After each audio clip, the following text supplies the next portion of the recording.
Bonjour à tous, bienvenue dans cette célébration en ligne. On est tellement heureux de pouvoir vous retrouver, pouvoir vous rejoindre là où vous êtes, c'est-à-dire chez vous. Et avant tout, de pouvoir vivre ces moments ensemble. Et vraiment, soyez les bienvenus ce matin. Je vous invite à nous concentrer ensemble sur la personne de Dieu qui est hors du temps, qui sait déjà ce qui va se passer demain, mais qui finalement est plus intéressé de transformer nos cœurs aujourd'hui et qui a un message pour nous aujourd'hui, une révélation nouvelle pour nous aujourd'hui. Et au travers du message que notre pasteur Toan va nous apporter ce matin, je crois que nous allons découvrir notre Dieu d'une manière plus profonde, une nouvelle facette de lui et que nous allons pouvoir réaliser qui il veut être pour nous aujourd'hui. Je vous invite d'ailleurs à partager cette vidéo sur les réseaux sociaux parce que je suis persuadée que peut-être dans votre entourage, il y a un parent, un ami qui aurait besoin d'entendre et de voir cette vidéo. Alors n'hésitez pas à partager. Voilà, on se prépare ensemble à rentrer dans la présence de Dieu et à le célébrer pour qui il est. Son nom d'ailleurs c'est « Je suis ». Et Jésus, quand il est venu sur terre, il s'est révélé au travers de plusieurs « je suis ». Il a dit « je suis le pain de vie ». Il a dit aussi « je suis la porte, le seul accès vers Dieu le Père ». Il a dit « je suis la résurrection et la vie ». Et c'est vraiment qui il est qu'on veut adorer ce matin. Pas juste ce qu'il fait, mais qui il est pour nous. Sa présence, sa fidélité, le fait qu'il est le victorieux, il est celui qui tient la victoire. Alors ensemble, on va chanter, on va célébrer et je vous souhaite un très bon culte et je vous dis à tout à l'heure. Bonjour à tous et bienvenue dans cette célébration. Je vous propose que juste ce matin, on puisse ouvrir nos cœurs à la présence de Dieu. Amen.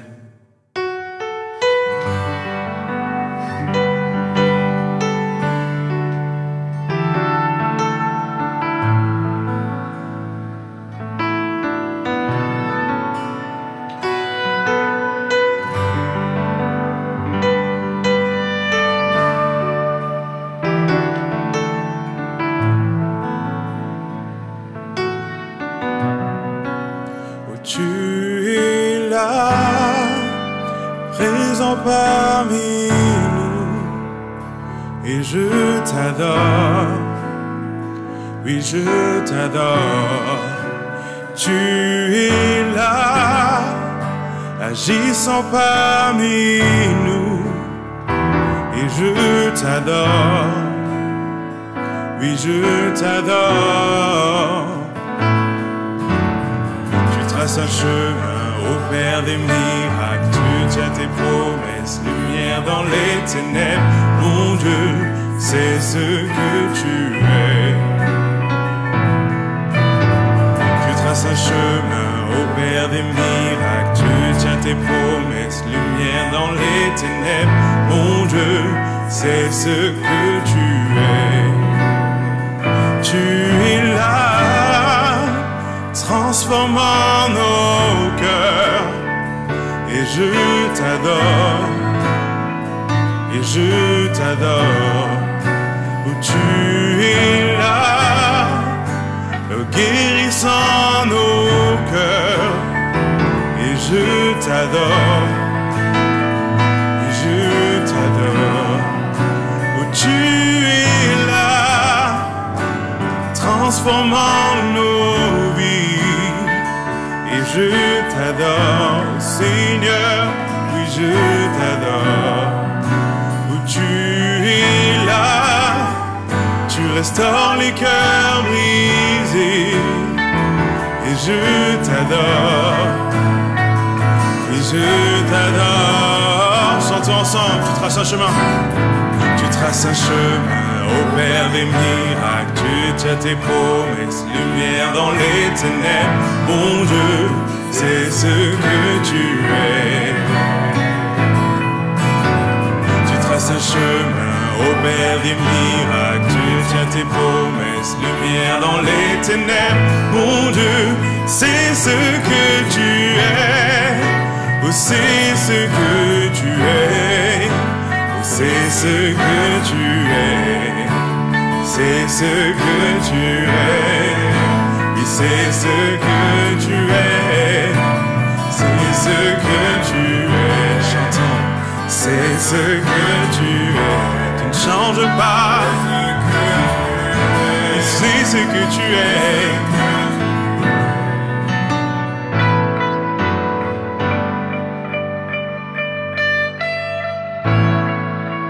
Tu ne changes pas, tu restes le même, aujourd'hui éternellement.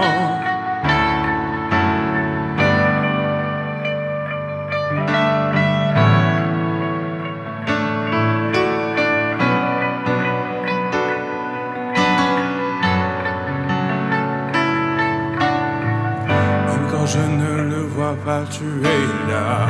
Et quand je ne le sens pas, tu es là. Tu agiras encore. Tu agiras encore. Et quand je ne le vois pas, tu es là. Et quand je ne le sens pas, tu es là. Tu agiras encore. Tu agiras encore.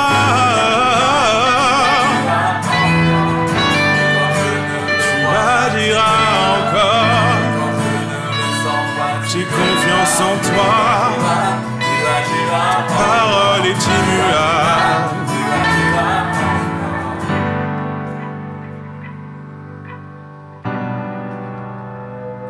Oh, merci Jésus.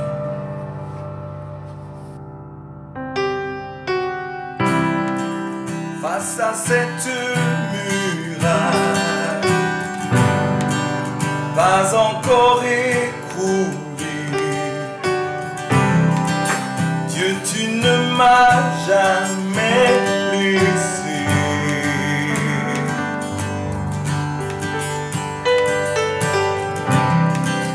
L'envoie les choses changer, sachant le combat gagné. Dieu, tu ne m'as jamais laissé.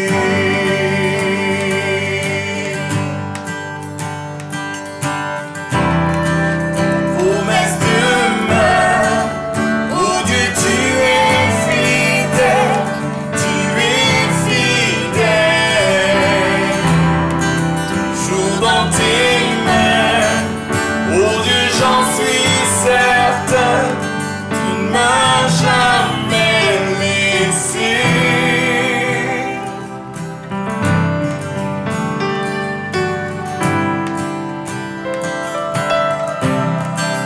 La nuit s'achèvera, ta parole s'accomplira, mon cœur te chantera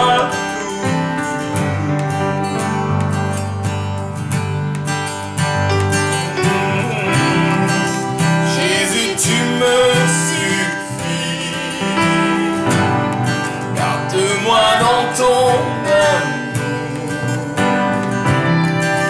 mon cœur te chantera toujours.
exaltons, nous confessons que tu tiens le monde dans tes mains. C'est pourquoi notre foi, notre cœur est ferme. Il tient ferme sur tes promesses. Notre espérance est vivante en toi. Tu es notre libérateur. Amen. Amen, amen, amen.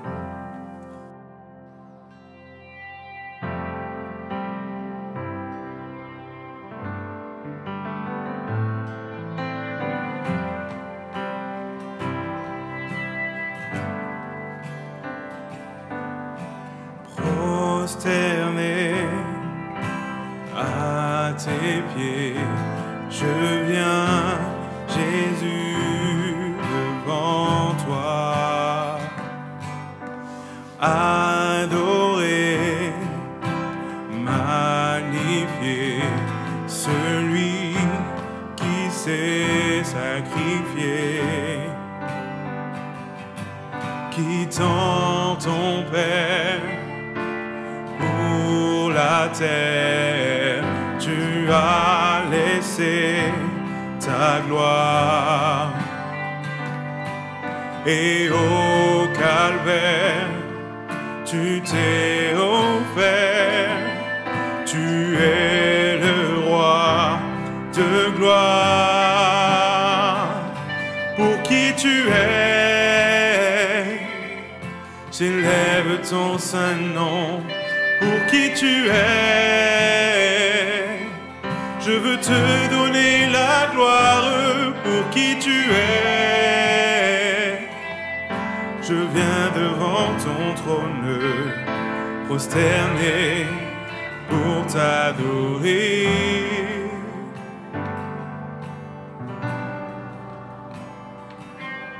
Enseigne-moi à te louer, non pas pour ce que tu fais.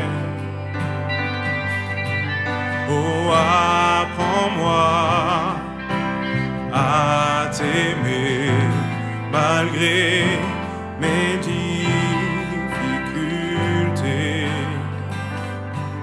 Et même si je ne vois pas ta main posée sur moi,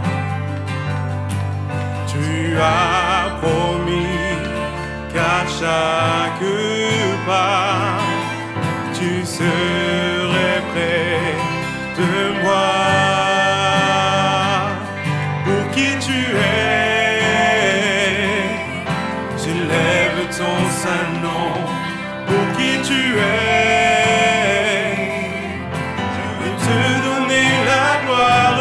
Pour qui tu es, je viens devant ton trône, prosterné pour t'adorer.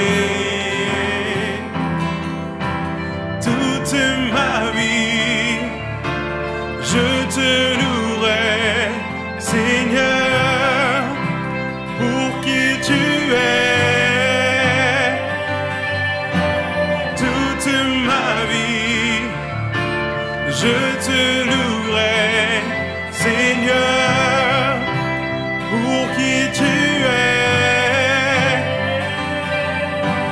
Toute ma vie, je te louerai, Seigneur, pour qui tu es.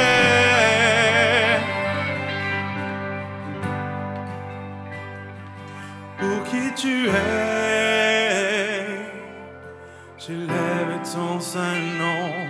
Pour qui tu es, je veux te donner la gloire. Pour qui tu es, je viens devant ton trône, prosterné pour t'adorer.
Love is all I've got, and you're the only one I know worth living for.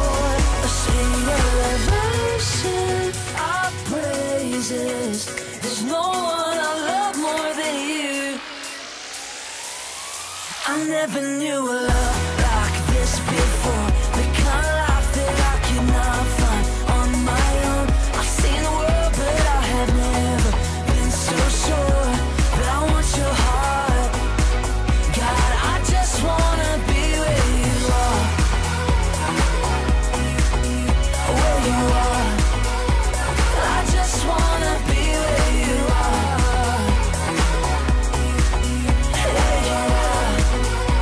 I just wanna be where you are.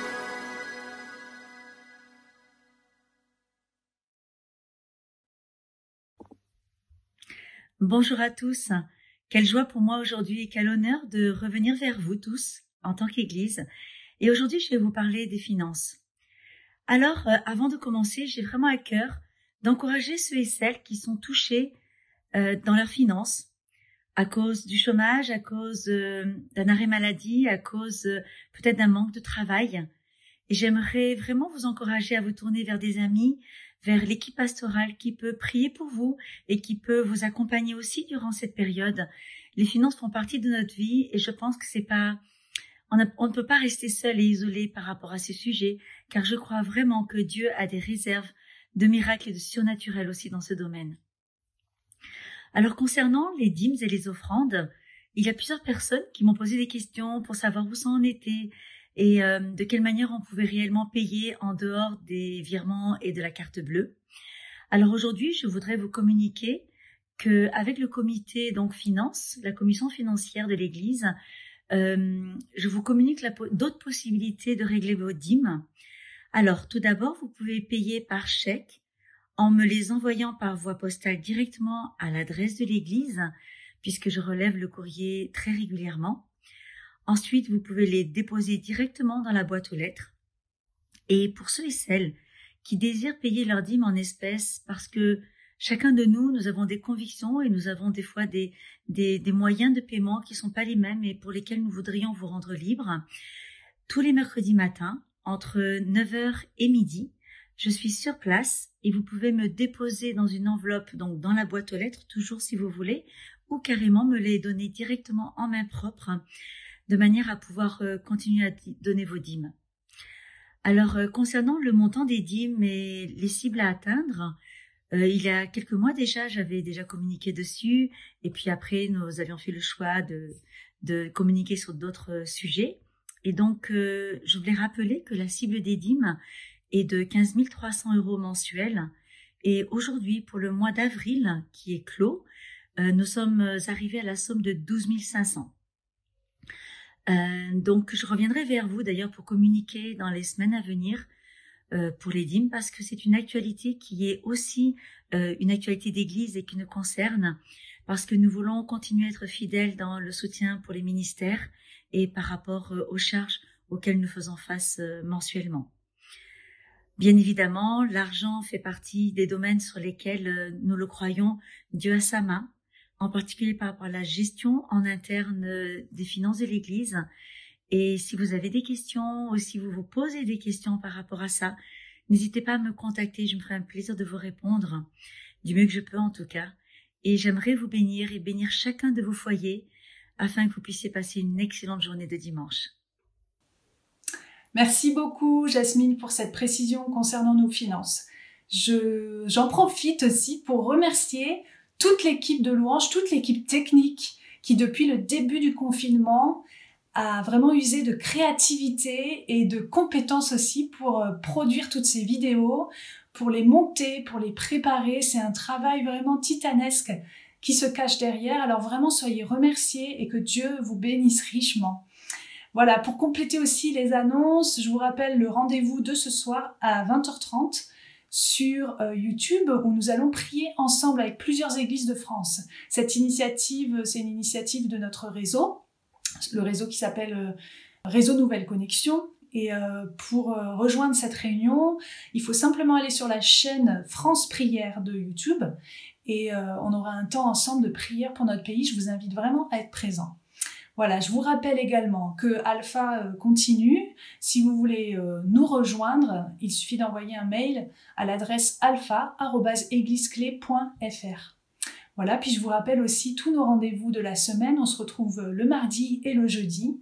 Le mardi à 18 h, c'est un temps de discussion et d'échange sur la prédication qu'on aura entendue le dimanche précédent. Et puis le jeudi, c'est un rendez-vous de prière à 19 h sur Zoom. Et pour rejoindre ces réunions Zoom, merci Seigneur pour la technologie, il faut simplement aller sur notre site web egliseclé.fr et cliquer sur le bouton de la réunion en question. Ça vous amènera directement dans l'espace Zoom où vous pourrez voir vos frères et sœurs et prier ensemble, parler ensemble. Voilà, maintenant place à la prédication de Pasteur Tohan qui fait partie de l'équipe pastorale de l'Église Clé et qui va nous partager ce matin ce que Dieu a mis sur son cœur. Je vous souhaite une bonne écoute. Bonjour à tous, chère Église Clé, chère Église de Sète, et puis vous tous qui nous rejoignez ce matin. Je vous accueille dans ce magnifique hall de Clé, tout neuf, rénové avec goût. Et ce matin, avec vous, je vais tenter de répondre à une question qui a jailli lors de nos innombrables rencontres Zoom. Cette question, je vous la livre telle qu'elle a été posée, brute. Est-ce que Dieu est en train de punir le monde, les hommes? Avec... Pour tous ceux qui croient en l'existence de Dieu, chrétiens ou pas, on a de sérieuses questions à se poser avec tout ce qui se passe. Dieu, mais que fait-il? Que se passe-t-il? Ce virus qui touche le monde entier, qui bouleverse l'économie, qui bouleverse nos habitudes et qui a des conséquences tellement importantes qu'il y a quelques mois, on n'aurait jamais imaginé.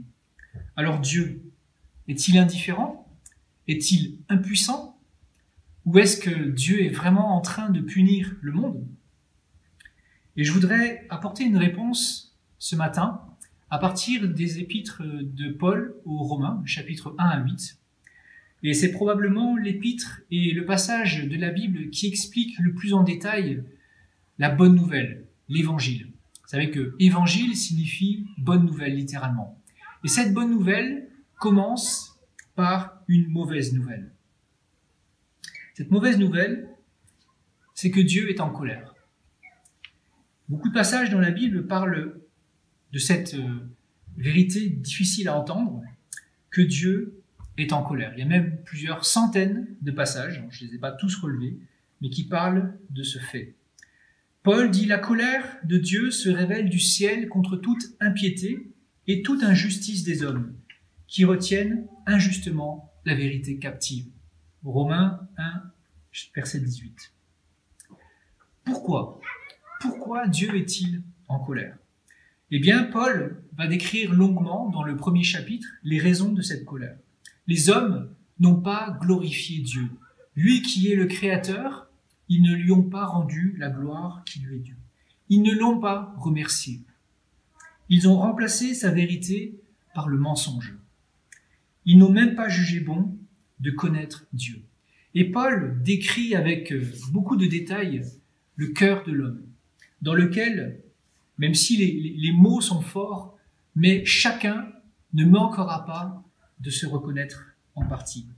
Méchanceté, cupidité, plein d'envie, de meurtre, de fraude, de vice, médisant, emporté, orgueilleux, fanfaron, ingénieux au mal, rebelles à leurs parents, sans loyauté, sans affection, sans pitié.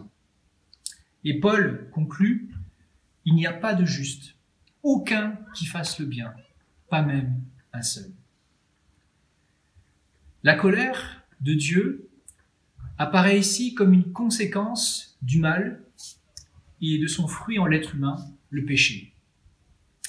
Et cette colère n'est pas une colère légère, une colère passagère. On pourrait imaginer que parce que Dieu est amour, Dieu est en colère, oui, mais pas si longtemps que ça. En fait, c'est une colère profonde qui est décrite par Paul dans ses premiers chapitres de Romains. C'est une colère qui est proportionnelle au mal qui est décrit. Et plus important encore, c'est une colère qui est juste. Ce n'est pas comme cette colère de l'homme qui, parfois et même souvent, est injuste, qui est liée avec les émotions et qui souvent répond au mal par le mal. En fait, Dieu est saint. La Bible dit « Il n'y a pas de ténèbres en lui », 1 Jean 1,5. Ses yeux sont trop purs pour voir le mal, Habacuc 1,13. En fait, le mal et le péché sont incompatibles avec sa nature sainte. Et puis, Dieu est bon, Dieu est amour, Dieu est le suprême bien. Alors, il ne peut pas être indifférent au mal. Il ne peut pas être léger avec le mal. Dieu, en fait, est touché par le mal. Il souffre de cette situation. Elle est insupportable pour lui. Et puis enfin, le dernier aspect de Dieu par rapport à cela, c'est qu'il est juste. C'est que Dieu est le défenseur, le garant de la justice. Et il ne peut pas permettre l'injustice, car sinon, c'est la fin de la justice. Alors, si Dieu ne tolérait ne serait-ce qu'une infime partie de mal et de péché, il ne pourrait plus être le Dieu saint, le Dieu qui est amour et le Dieu qui fait justice de tout. Cette colère est donc la première partie de l'évangile de Paul. Et elle se manifeste d'une manière qui peut paraître surprenante. Paul répète à 3 reprises dans son développement, c'est pourquoi Dieu les a livrés à. C'est pourquoi, à cause du péché de l'homme, Dieu a livré l'homme à. Il a livré l'homme à l'impureté. Il a livré l'homme aux passions et aux convoitises de son cœur. Dans un sens, Dieu ne se transforme pas en père fouettard qui se met à punir avec force, fureur, le péché et le mal. En fait, ce que fait Dieu devant le mal et le péché, c'est qu'il se retire. C'est qu'il abandonne en partie, pas totalement, mais en partie, cet homme qu'il a créé. Les hommes, en fait, amènent leur propre punition. Et vous savez, quand Dieu a créé le monde, les 7 jours de la création où Dieu crée les espaces, les arbres, les animaux, etc., eh bien, il y a comme un refrain qui accompagne cette création. Ce que Dieu voit, ce que Dieu fait, il le dit bon. Et à chaque fois, il dit oui, c'est bon, c'est bon. Et à la fin même, l'homme est déclaré comme c'est très bon. Et en fait, quand Dieu se retire, c'est comme si aussi ce bon se retirait. C'est comme si ce bien qui accompagnait la création quand Dieu a créé les choses se retirait progressivement. Dieu, en fait, devant le mal et l'étendue du péché, retire des barrières, retire des limites. Et l'ordre se retire et laisse la place à des parties de chaos. Et en philosophie, on peut comprendre le mal comme une absence de bien. Et c'est cela l'explication biblique de tous les maux que nous rencontrons, que nous vivons et que nous subissons particulièrement en ce moment. La nature déréglée, ces incendies, ces sécheresses, cette température qui monte, les tremblements de terre et puis bien sûr les maladies et ce virus. Et puis aussi toutes ces folies dues à l'homme, les guerres et autres. Dieu permet le mal et ne l'empêche pas. Il demeure souverain. Il ne cesse d'être souverain, d'être en contrôle absolu de toutes choses, mais il ne règne plus sur l'humanité parce que l'homme a rejeté ce règne. Aujourd'hui donc, Dieu ne punit pas comme un père fouettard.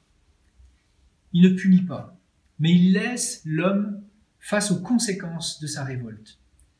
Et dans un sens, c'est l'homme livré à lui-même qui est en train de se punir. Et nous pouvons dire aujourd'hui, avec tout ce que la Bible montre, que Dieu aujourd'hui ne punit pas, mais il sauve. Et je vais développer ce point tout à l'heure. Un jour, Dieu punira. Il fera justice. Il détruira le mal et ceux qui choisissent de ne pas se séparer du mal. En fait, beaucoup de passages montrent qu'il y a un jour qui est appelé un jour de colère, un jour de jugement. Et c'est Paul qui dit en Romains 2,5 par exemple, tu t'amasses, toi qui es impénitent, toi qui ne te repens pas, tu t'amasses un trésor de colère pour le jour de la colère. Dieu aujourd'hui ne punit pas et il sauve. Mais un jour, Dieu punira parce qu'il est juste. Et Dieu détruira le mal et détruira tous ceux qui refusent de se séparer du mal. Et cela est nécessaire.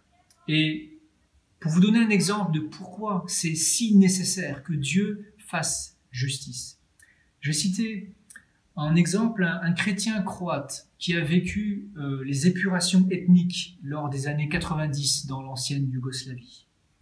Miroslav Volf qui disait « Croire en un Dieu de jugement est une ressource cruciale pour la non-violence.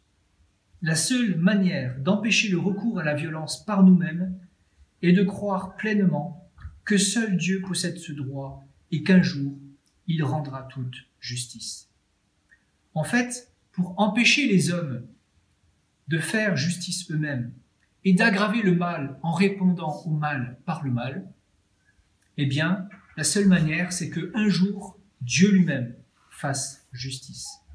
Et quand il le fera, ce ne sera pas comme un mal qui répond au mal, mais lui, le suprême bien, qui arrêtera et qui détruira le mal. Et malheureusement, tous les êtres humains qui persévèrent, qui s'attachent au mal, sans jamais s'en repentir. Et ce jugement, c'est un peu comme un retrait total de Dieu de cette partie de la création. C'est Jésus qui disait, lorsqu'il parlait du jugement, justement, en Matthieu 25, 41, « Retirez-vous loin de moi, maudit ».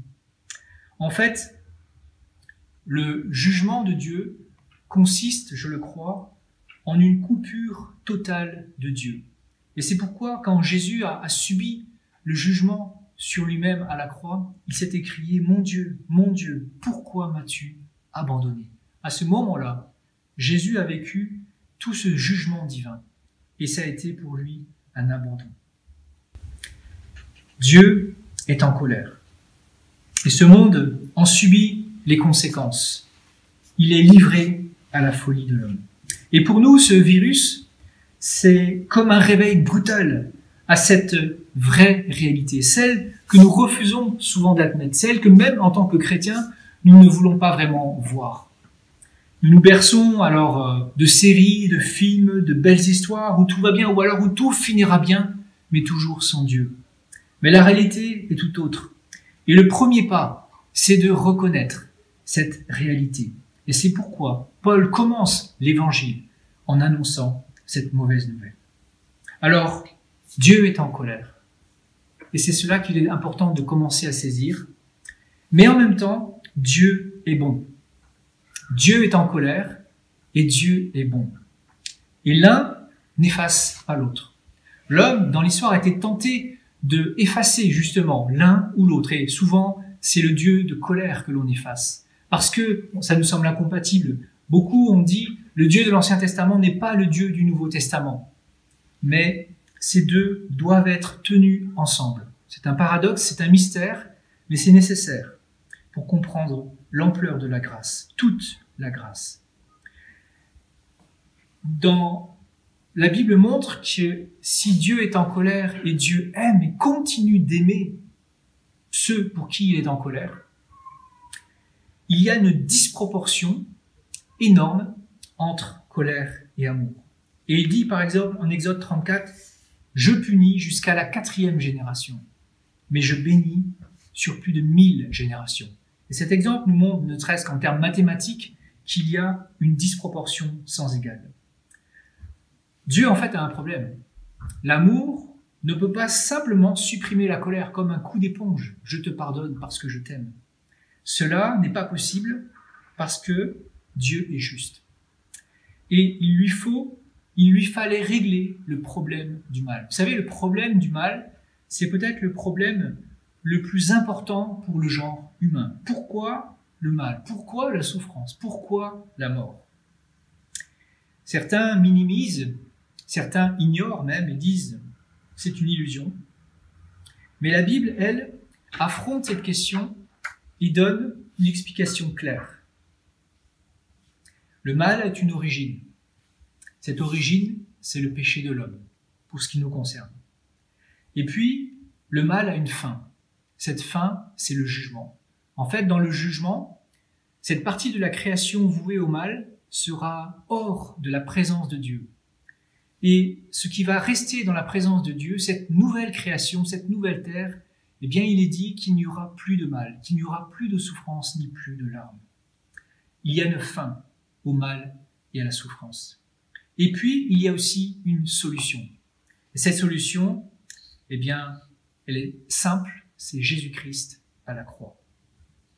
Et aujourd'hui, nous sommes dans un temps où Dieu retient sa colère, mais sauve par sa bonté. En fait, il retient cette partie de lui qui veut faire justice, qui exige la justice. Et puis, il déverse sans retenue son amour, sa bonté envers ceux qui le rejettent. Et ce sont les deux qui nous amènent à la croix. Et c'est dans cette description que Paul fait dans les premiers chapitres de Romains, que je vous encourage vivement à lire cette semaine, c'est quand Paul décrit la colère et toutes ses conséquences terribles, eh bien il y a comme une lueur d'espoir. Il y a un verset qui apparaît comme de nulle part en Romains 2,4 qui dit « Mais toi, homme qui pêche, méprises-tu les richesses de sa bonté, de son support et de sa patience, sans reconnaître que la bonté de Dieu te pousse à la repentance ?» Je me rappelle dans ma jeunesse, alors je me suis converti, j'avais 19 ans, mais j'ai passé 7 ans de ma vie, entre 12 ans et 19 ans, à avoir compris l'évangile, reçu dans mon cœur que Dieu m'appelait, mais j'ai résisté. Et pendant ces 7 années de ma vie, eh bien, il y a 2 convictions qui ont grandi en moi, dans mon cœur. La conviction première, c'était que Dieu m'aimait. J'avais été bouleversé à 12 ans par ce message que ma tante m'avait partagé, que Dieu t'aime comme un père. Et cela m'avait bouleversé et je ne pouvais plus l'oublier. Cet amour a été comme quelque chose qui a porté ces 7 années.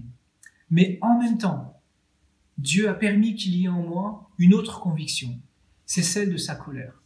C'est celle que j'avais un problème à régler avec Dieu.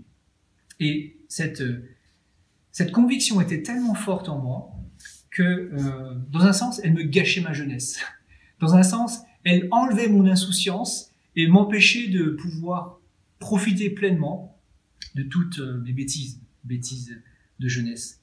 Mais je comprends aujourd'hui à quel point c'était une grâce, parce que ces 2 choses, comme en équilibre en moi, dans ma vie, de cette colère qui me faisait trembler, à tel point même que dans ma jeunesse, je fumais des joints et j'ai dû arrêter un moment parce que je faisais des cauchemars, parce que je voyais l'enfer. Et je crois pas que j'étais névrosé, etc. Je pense que c'était vraiment guidé par Dieu pour me pousser vers la croix. Mais ce n'est pas la peur de Dieu qui m'a poussé vers la croix seulement. Ce n'est pas cette conviction de colère, mais c'était aussi et surtout la conviction que malgré cette colère, il m'aimait. Et son amour était plus grand que sa colère. Et c'est cela qui m'a vraiment amené à la croix. Et je me rappellerai toujours ce jour-là. Un jour, le baptême de mon frère, eh bien, une femme est venue vers moi et m'a dit « Toine, est-ce que tu veux donner ta vie à Jésus ?» Et ce jour-là, en plein dans ma jeunesse, en plein dans cette volonté de vouloir profiter de ma jeunesse, eh bien, j'ai dit oui de tout mon cœur. Et c'est comme si j'avais attendu cette question depuis des années et que j'avais jamais réussi à y répondre. C'est l'amour, la bonté de Dieu, malgré sa colère, qui m'a amené à la croix. C'est Ésaïe qui nous dit « Il, Jésus, a été transpercé à cause de nos crimes, écrasé à cause de nos fautes. Le châtiment qui nous donne la paix est tombé sur lui. » Et ici, on voit dans ce verset si beau, si plein d'espoir pour tous les hommes qui sentent cette colère de Dieu sur leur vie, eh bien, on voit Jésus-Christ comme un paratonnerre. Alors, l'image est un peu moderne par rapport au verset, mais elle parle très très bien. Le paratonnerre, quand la foudre de la colère tombe, eh bien, cette colère est détournée vers le sol. Et cette colère qui est comme une épée de Damoclès sur chaque être humain, eh bien cette colère tombe sur Jésus-Christ pour tous ceux qui se confient en lui. Jésus disait, « Celui qui ne se confie pas en moi, la colère de Dieu demeure en lui. » Alors ce matin, si tu sens cette colère, je ne sais pas où tu en es avec Dieu, mais si tu sens cette colère, si tu crois, et si tu sens qu'il y a quelque chose qui n'est pas réglé dans ton cœur par rapport à Dieu et qu'il y a cette colère, viens à Dieu parce qu'il t'aime et parce que son amour est plus grand que sa colère. Son amour n'effacera pas la colère à ton égard parce que Dieu est juste, mais son amour est plus grand que la colère. Et viens à la croix, parce que c'est là que se résout ce problème de ta vie. Donc Dieu est en colère et Dieu retient cette colère. Il ne punit pas le monde aujourd'hui, mais il le livre à l'homme et à cette folie en fait, dans laquelle l'homme entraîne toute chose. Et puis, Dieu donne une solution.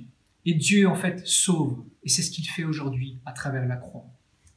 Et Paul va décrire en Romains 1:8 les merveilleux changements, les puissants changements qui s'opèrent pour tous ceux qui rejoignent Jésus-Christ. Et je vais commencer par vous donner une image qui nous vient de la Genèse, une image qui nous parle de cette colère et du jugement de Dieu. C'est celle de l'arche de Noé, qui est une annonce en fait, une préfiguration de ce jugement terrible qui vient. Et l'arche de Noé, vous savez, c'est ce bateau que Dieu a fait construire à Noé et qui a permis de sauver Noé et toute sa famille. Eh bien, dans un sens, rejoindre Jésus-Christ, croire que le sacrifice de Jésus efface mon péché et comme un paratonnerre, eh bien, c'est comme si je montais dans l'arche. Et le fait d'être uni à Jésus-Christ, d'être chrétien, c'est être dans l'arche. Et aujourd'hui, le monde, et aujourd'hui nous le voyons, alors que pas souvent nous ne le voyons pas, mais aujourd'hui c'est visible. Le monde ne va pas bien, le monde est comme sous une pluie, un déluge. Et nous, en tant que chrétiens, nous sommes dans cette arche qui est toujours assurée d'être au-dessus des flots, de ne pas couler. Oui, ça tangue parfois, oui, nous nous sentons environnés d'insécurité parce que le monde autour de nous est en train de trembler. Mais Dieu est celui qui a construit l'arche. Dieu est celui qui s'occupe de notre salut et il nous sauve parfaitement. Et je voudrais nous encourager en tant que chrétiens dans cette situation que nous traversons.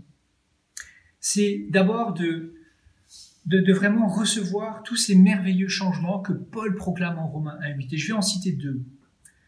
Ce qui est absolument énorme, c'est que cet homme qui est sous le poids de la colère de Dieu, que Paul écrit avec tant de mots forts, eh bien devient en Romains 8 un enfant qui crie « Abba Père » avec l'Esprit de Dieu et l'Esprit d'adoption en lui. Quelle transformation, quel parcours entre l'homme désespérément perdu par lui-même et puis un enfant qui a avec Dieu une relation avec un Père pleine d'affection, pleine de tendresse, de complicité et de confiance.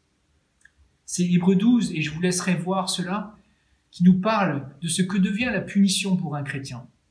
En fait, Dieu ne punit plus le chrétien. La punition est tombée sur le Christ. Mais Dieu corrige le chrétien, comme un père corrige son enfant. Et dans la correction, il y a de l'amour. Dans la correction, il y a de la protection et la volonté qu'il y ait une croissance et une liberté, qu'il y ait une éducation. Et puis, un autre aspect que Paul décrit merveilleusement bien, c'est que cet homme qui est livré à lui-même en Romains 1 devient, grâce à Jésus-Christ, un homme où Dieu fait concourir toutes choses à son bien. C'est Romains 8, 28. En fait, ce Dieu tout-puissant qui a accepté l'homme qui se confie en Jésus-Christ, eh bien, Dieu lui promet d'établir dans sa vie des sécurités, d'établir dans sa vie tout ce qu'il avait retiré en partie au monde et à ceux qui sont dans le monde. Eh bien, il rétablit dans sa vie ses limites et cette bienveillance qui fait que toutes choses, même nos souffrances, il les fait concourir, il les fait converger vers le bien, vers notre bien et vers notre bénédiction. Et cela change tout. Et nous, en tant que chrétiens, dans cette situation, je pense qu'il nous faut serrer dans notre cœur, dans nos pensées, dans notre esprit, ces vérités, parce que nous allons en avoir besoin. Et il se pourrait, je ne veux pas faire le prophète de malheur, mais il se pourrait que les quelques semaines, les quelques mois devant nous, il y ait encore des moments difficiles, il y ait encore des moments troublants qui feront dire à ceux qui cherchent Dieu mais qui ne le connaissent pas vraiment, mais que fait Dieu? Est-ce que Dieu est en train de nous punir? Il se peut qu'il y ait des moments difficiles devant nous. Et je crois qu'il est important actuellement, c'est de cultiver en nous et de veiller à tout ce que Dieu nous donne en tant qu'enfant de Dieu. Et je vais juste citer 3 choses. Ce que Dieu nous donne en tant qu'enfant de Dieu, c'est d'abord sa présence et son amour. Et c'est l'inverse exactement. Dieu qui se retire et qui livre l'homme, qui l'abandonne dans un sens. Eh bien, Dieu fait exactement l'inverse. Et c'est sa présence qui vient saturer nos vies. C'est sa présence qui vient imprégner notre cœur. Et il déverse son amour et son amour et son amour. Il déverse en abondance cet amour. Et je veux vraiment vous encourager, cultiver cette présence de Dieu. Elle est un don, elle est une grâce et elle est abondante en Dieu. Le deuxième point, c'est que votre sécurité soit en Dieu. Que votre sécurité soit de plus en plus en Dieu. En fait, c'est quelque chose qu'on sait en tant que chrétien. C'est quelque chose qu'on pense vivre. Mais cette situation peut révéler autre chose. Quand le monde va bien, eh bien, on est tenté de déplacer notre sécurité vers notre compte en banque, vers notre CDI, ou vers les amis et la famille sur qui on peut compter, on le sait. Et puis, le virus vient et fait voler en éclats tout cela. Notre compte en banque est peut-être mis à mal. Ou peut-être que notre travail est remis en cause. Et puis, notre famille, nos amis, on n'arrive plus, on ne peut plus les voir. Et ces fausses sécurités, eh bien, cette situation les met en évidence. Et je voudrais vraiment vous encourager, profiter de cela pour replacer, pour resituer votre confiance là où elle doit être, là où elle ne peut qu'être. Notre seul abri, c'est Dieu. Notre seule sécurité, c'est Dieu. Et Dieu promet d'être pleinement une sécurité pour nous. Et puis le troisième point sur lequel je voudrais vous encourager de cultiver, de veiller, c'est la paix. Vous savez, quand Jésus a quitté ses disciples, les derniers mots qu'il disait, il l'a répété et re-répété à ses disciples, c'est « Je vous laisse ma paix ». Ne vous troublez pas, je ne donne pas comme le monde donne. Je vous laisse ma paix. Soyez en paix.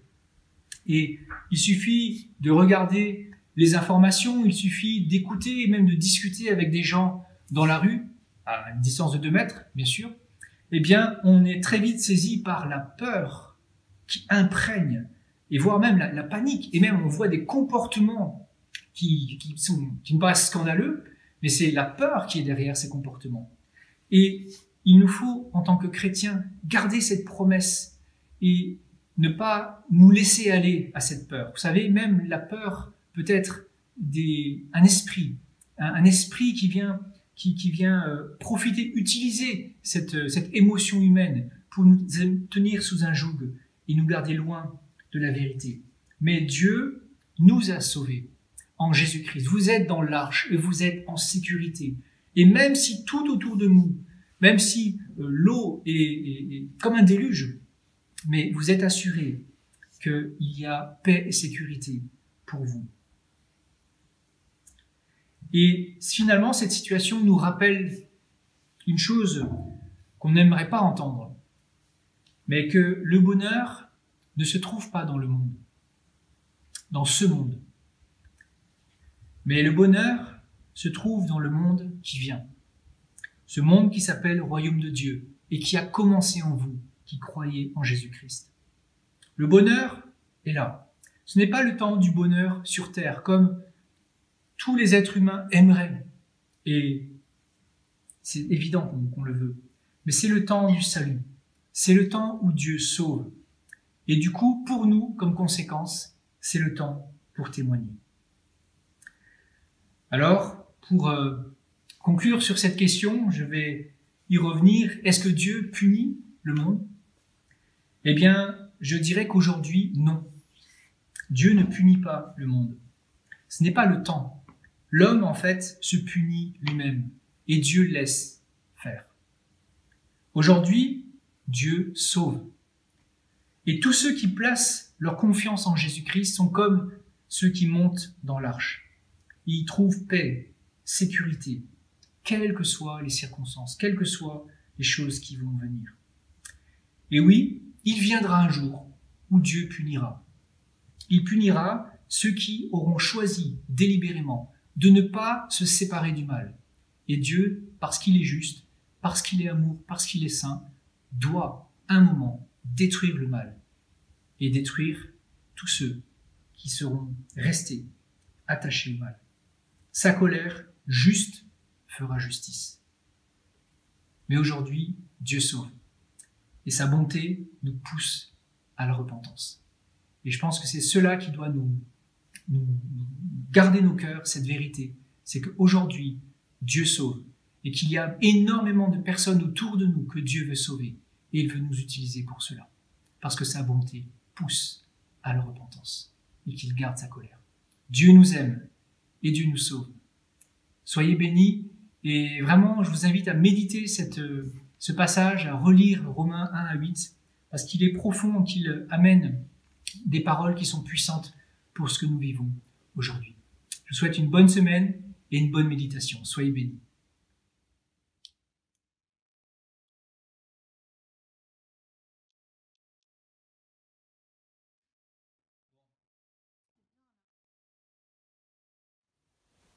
Merci beaucoup, Toan, pour cet enseignement, pour la profondeur de ce message. Et merci aussi à notre Seigneur avant tout pour sa parole, parce qu'elle continue à nous transformer, à nous modeler, à changer aussi les mauvaises conceptions qu'on avait de lui. Et voilà, cette célébration va toucher à sa fin.